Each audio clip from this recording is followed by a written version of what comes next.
En las obras del Palo Mayombe, donde la espiritualidad y el misterio se entrelazan, hay historias que pocos se atreven a contar. En esta entrevista exclusiva, un practicante del Palo Mayombe comparte su testimonio sobre las malas prácticas que acechan esta tradición. Nos lleva un viaje hacia los secretos y las verdades ocultas, revelando los riesgos y las consecuencias de un camino que pocos se atreven a transitar. Hemos distorsionado la voz de los participantes para proteger su identidad. Ok, entonces, ¿era un toque de tambor de santo o de palo? Como se conjugaban las dos cosas de santo y de palo, era una revolución ahí de energías. Este era un cajón de muerto. Ajá. Entonces llega la cubana al festejo de los muertos de la prenda de Mamachola.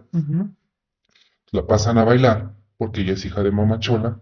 Entonces, en segundos, ella empezando a bailar, pues toda la gente se abrió porque pues dio un emotivo baile, no muy conocido aquí en México, y y monta el muerto.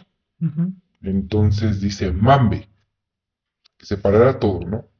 Cuando se para toda esa situación, el mismo muerto, O sea, cuando dice mambe un muerto, ¿qué significa? es como que se para toda la situación, o sea, Ok. porque va a hablar, ¿no? O sea, que se esté parando el evento, el sonido, la música. Entonces ese muerto se para enfrente de la hija de ella que tiene coronado Chum, también cubana, la muchacha, y le dice que qué pingas hacían en ese lugar porque come mierda.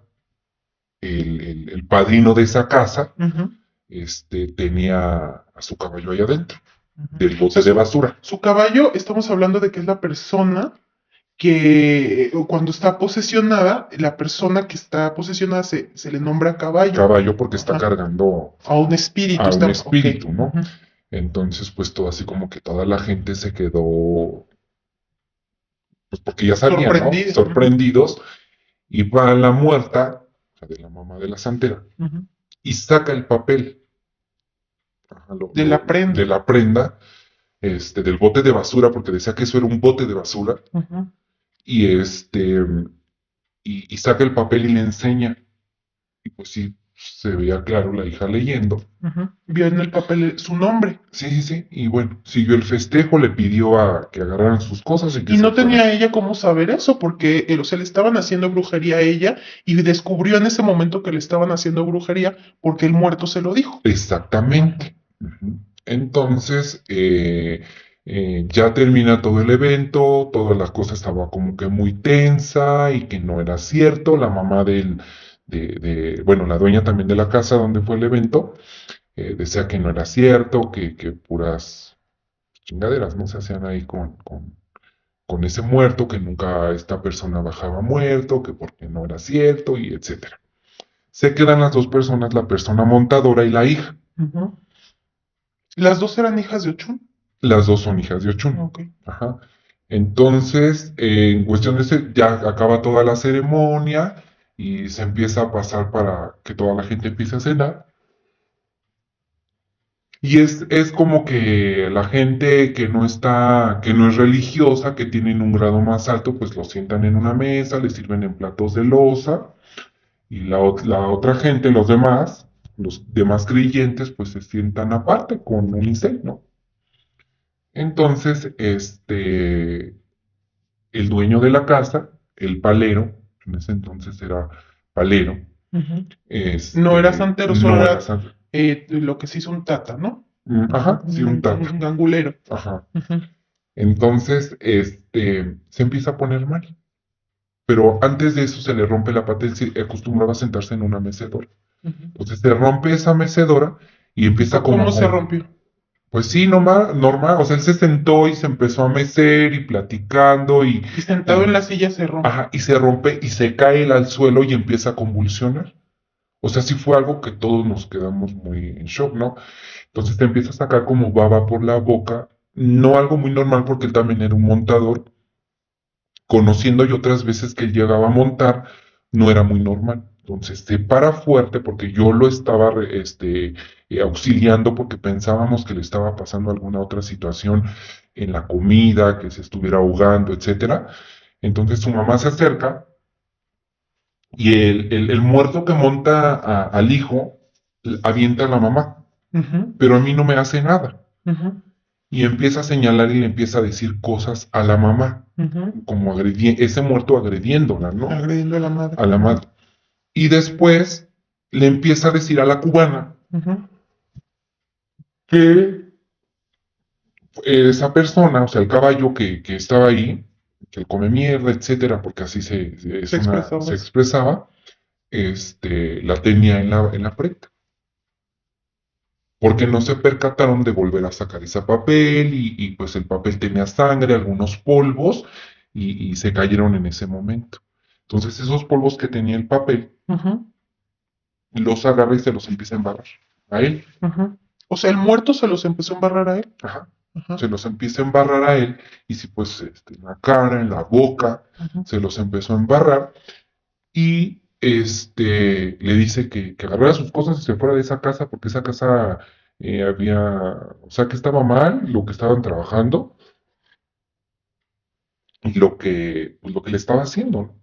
Pues, definitivamente, pues se para la cubana muy molesta, agarrando sus cosas y que no creía lo que él había hecho, como de por qué él le había robado. O sea, esta persona tenía mucho dinero, tenía mucha suerte, Ujú. es una persona gordita, pero muy carismática, muy coqueta la señora, entonces, pues tenía mucha suerte con los hombres.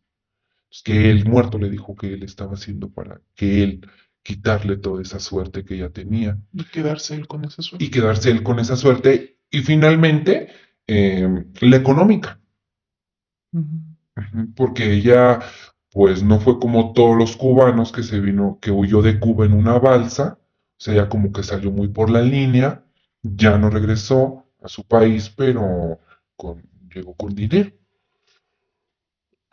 Viajaba mucho, pues tenía el gusto de irse con sus amantes, entonces todo eso se lo hizo él pues como para robarle su suerte, ¿no? Y pues se fue. Y bueno, entonces dices que él cuando se cae al suelo y empieza a sacar espuma y cómo puedes describir esa escena de cuando él estaba ¿podrías decir que estaba siendo atacado por el muerto? Sí, Que fuera una posesión involuntaria a pesar de que él era un montador ya experimentado. sí, sí, sí, sí. Y me comentabas que incluso tuvo un derrame en el ojo.